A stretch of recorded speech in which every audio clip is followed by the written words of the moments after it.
more bang out of form.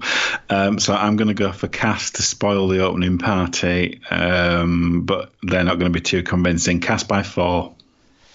See, I think it's going to go the other way. Ooh. They've already played once this season, haven't they, at Headingley, and it was a very close affair. Have they played? Yes. They must have done by now. Was this the drop goal game? Now you're asking. God, it feels like everyone's played everyone 3 times already. I don't know, then. I can't remember exactly what's happened between these two sides. Some stuff has happened. But I think Leeds are going to win. I've got Leeds by 8. I just feel like there'll have been some soul searching, there'll have been some inner reflection, and also Richard Agar might have more sort of sway on team selection this week rather than Kevin Sinfield picking the players that always played well when he used to play. So I think there'll be a bit of a switch up at Leeds, and I reckon they'll win. There we go. Friday, 7:45 p.m. Huddersfield host Hull Kingston Rovers. I feel like league form's going to be resumed for Hull KR. I think it's harder for themselves to get up for a league game rather than the one-off cup game against a team that they owe stuff to, whereas Huddersfield not so much. So I just think Huddersfield are going to be solid and unspectacular, but stretch out to a 30 points to 16 win. So Huddersfield by 14. Interesting. I've gone the same way with Huddersfield. They showed positive signs for me in the cup, even though they obviously went out. Huddersfield by 10. Okay, on Friday night, the Sky game, also 7:45 p.m. kickoff, is over at the Totally Wicked as St Helens host Salford. What do you say on this one? Until further notice, back Saints for every match. Saints to win by 14. Yeah, I've got Saints by 20 to 30 points. Fair enough. Saturday, 3 p.m. kickoff. 3 Saturday games, so see how they get supported with crowd-wise. But Saturday, 3 p.m, a repeat of the opening weekend fixture that really set the cat amongst the pigeons early on as London host Wakefield. Can they repeat the dose and beat Wakefield down at the Trail Finders? I'm going to say yes. I've got London by a point. Well, if I remember rightly, from round 1 we both picked London and we were both proved right. I don't see Lightning striking twice. Wakefield are in a very different position now. So I see Wakefield going down there and doing the business. Wakefield by 20. Yeah, I think if Wakefield were at full strength and were playing a lot of the players that lost in that game at the start of the season, then maybe they'd have a point to prove. But I just think under strength, London rested up and pretty much at full strength. I'm going to go with the Broncos. But fair enough. We'll see. Saturday, 3 p.m, Warrington versus Hull FC. This a springtime Warrington versus Hull FC Saturday fixture has romantic memories for me because it's the first time that I got to hang out with the lovely John Scotter and obviously Sarah and Joshua as well, and get try-time sweets. But we didn't get many that day, and I'm just wondering how many Hull FC fans might get to enjoy on this day. What do you think? Any try-time sweets for the Black and Whites? Not many meat pies either. Warrington to win this for me, playing too well, and Hull, even though they won last week, were, as I said, pretty average actually when you look at it in the analysis. Warrington by 14. Yeah, I've actually got the same margin. I don't think Wire are going to smash Hull like they have done the last 2 times they've played in the league, but Wire by 14. So the big game, 3:30 p.m. kickoff on Sky. This one, interrupting your summer bash, your wall-to-wall coverage of the summer bash to get some Spanish sunshine. As the Wigan and Catalans fans roll into the capital of Spanish Catalonia in Barcelona. I think it is. Alan Walker will correct me if I'm wrong, but who cares? It's potentially going to be the biggest Super League crowd for a standalone regular season match. That is yet to be seen, but boy, there's plenty of seats to fill if we want to get it full like that.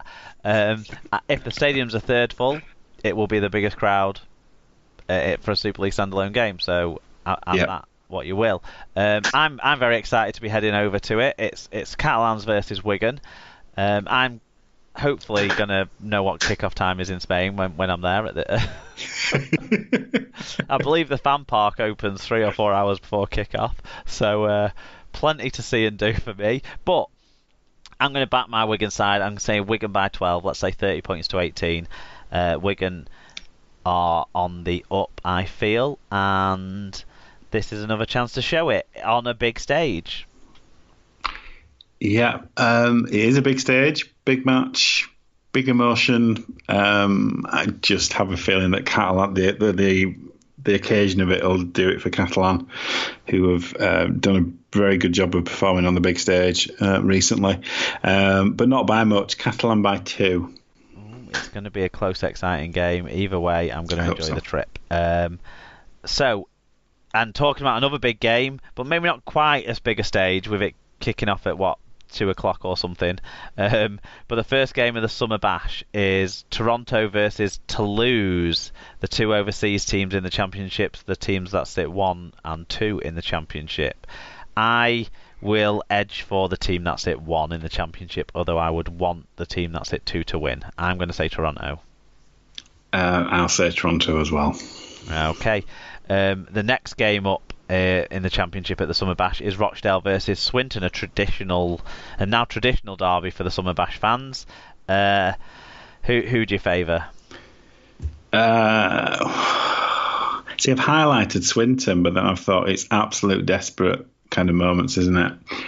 You know, it's almost a must-win for Rochdale. But I'm going to stick with Swinton. Yeah, actually. I think the Lions will manage to scramble this one out as well, I would hope. Okay, Featherstone versus York. I'm leaning towards York. They just seem to have a little bit more positive momentum behind them at the moment.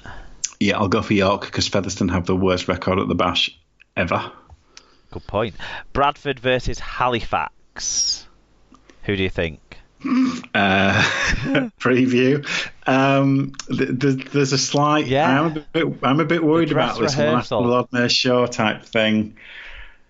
Still a big game though.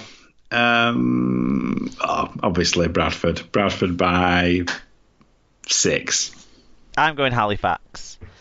It wouldn't surprise me. I feel like the emotion for Bradford and the sort of. I think it's all going to come to a head. They've had like the Toronto game, which they did well to recover from for the Leeds game, but obviously there was a lot on that Leeds game.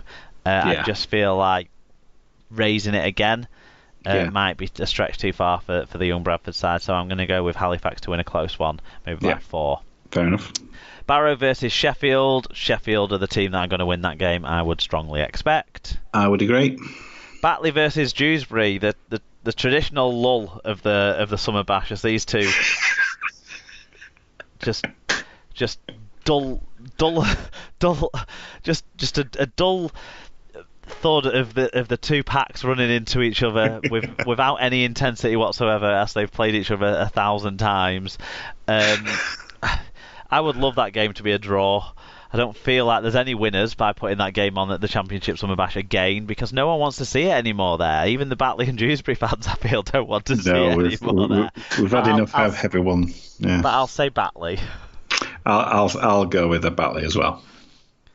And then Lee versus Widnes to round things off on the Sunday evening.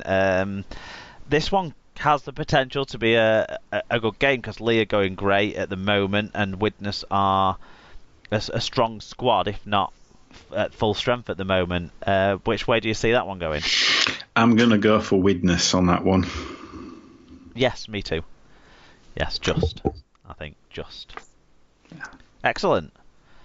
Are you going to be at the Summer Bash? I certainly am. Yeah, tickets bought. Tickets for both days. So I know obviously we're not going to be in the same numbers as we might have been before because there's this game going on in Barcelona apparently or something. Don't know what that's about. But yeah, no. If anyone else is there just for a single game or there for the weekend, drop us a line. Let us know, and we'll endeavour to say hello. I'm sure you'll make your location known on the Super League Pod Twitter account. Yeah, Instagram. Do you have the Instagram? I haven't logged on, but I'm sure I could do. Yes. Okay. Excellent. Well, I hope everyone has a great time, and I'm really gutted that I won't be there, although I'm very excited about where I will be. Okay, League One game of the week. The only game that's got two sides that are in the promotion chase as it stands. So we had to pick that one. It's the Scholars versus Doncaster. That's going to be played on Saturday. So go on the Scholars. Keep the run going. Yeah, obviously Doncaster, quite a travel back for them. Yeah, why not? Let's go with the Scholars. Good news story. In the NRL, the games featuring our boys, or potentially featuring our boys.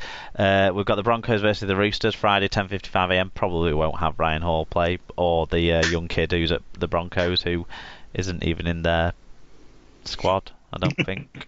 But anyway, probably won't have either of them, but it's on. That's when it's on. Raiders versus the Rabbitohs, which definitely will have some interest for us. It's probably six players playing from the possible GB squad there. So Saturday 10:35 a.m. for that one, and then Dragons versus Knights if you want to watch a bit of Jammer, Sunday 5 a.m. And make sure any and all of those games, you get your views in on the Google form for Alan and Tim to discuss next week. I'm sure you will have an absolute shed load of game reviews with 13 games on televised games, and plus what we haven't talked about at the Summer Bash actually is the curtain raiser on each day. So on the Saturday it's going to be the Lancashire versus Yorkshire Academy. I think that kicks off at 11ish. Yeah, something like that. Yeah, I'm hoping to get in for some of that. Yeah, and then I think quarter to 11, very early start on the Sunday, is the women's Lancashire versus Yorkshire Origin game. So plenty for that one. Plenty to enjoy.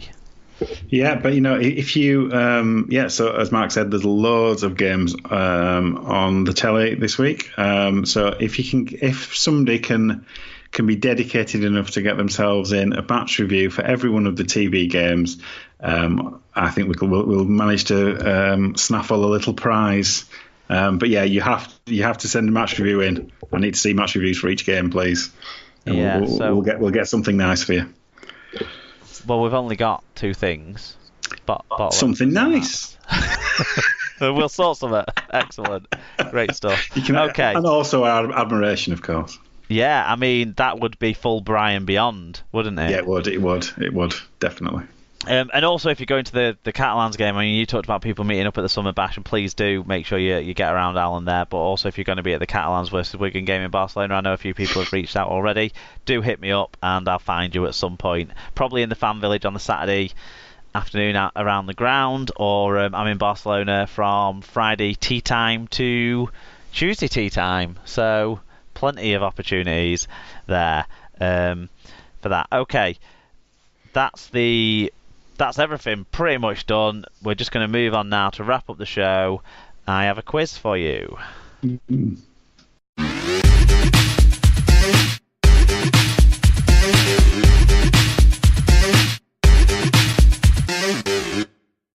So, wrap up time.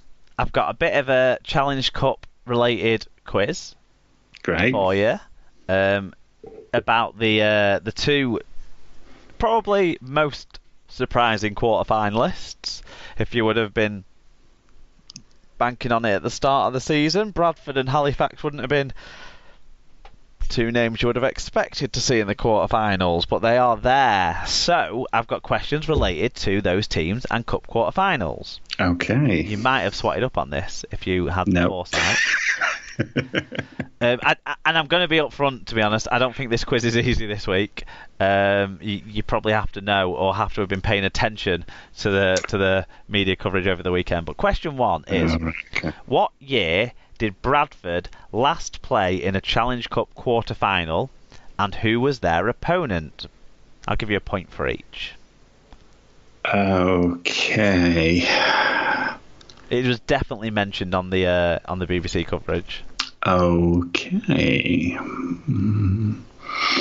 I was too scared of John Wilkin popping up asking stupid questions to listen to it too carefully. We didn't talk about that, did we? No, let's not get into that. Go on. No, quick thoughts on it. Oh, it's stupid. Yeah, it's unnecessary. I mean, there's nothing wrong with the